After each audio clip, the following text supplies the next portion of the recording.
একবার হজরতে বায়েজিদ বুস্তামি রহমতুল্লাহ তাআলা সফররত ছিলেন, প্রতিমধ্যে একটি জায়গায় অবস্থান করলেন, মুরিদরাও সাথে ছিল।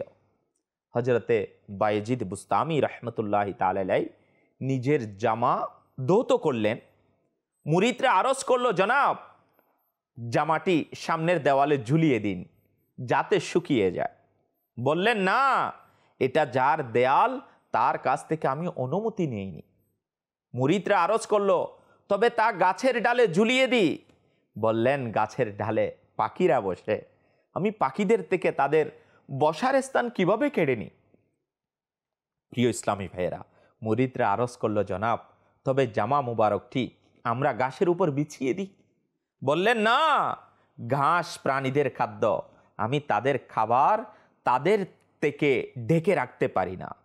অবশেষে হজরতে বায়েজিদ বুস্তামি রহমতুল্লাহ তাআলা তার জামা মুবারক নিজের পিঠের উপর রাখলেন এবং নিজের পিঠকে সূর্যের দিকে করে দিলেন, এমনকি জামা মুবারক শুকিয়ে গেল।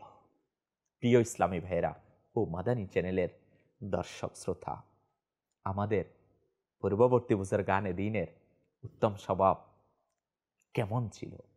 আল্লাহু আকবার, আল্লাহু আকবার। যেভাবে ইনারা সন্দেহযুক্ত জিনিস থেকে বেঁচে থাকতেন, যেভাবে ওনারা আল্লাহ তাবারক ওয়া তাআলাকে ভয় করতেন, ইনাদের অন্তরে তাকওয়া কেমন উচ্চ পর্যায়ের ছিল। হ্যাঁ প্রিয় ইসলামী ভাইরা, সাথে সাথে আল্লাহ ওয়ালাগণের উত্তম স্বভাব এটা ছিল, ওনারা কারো হক নষ্ট হবে এই ধরনের কাজ থেকে নিজেকে বাঁচিয়ে রাখতেন।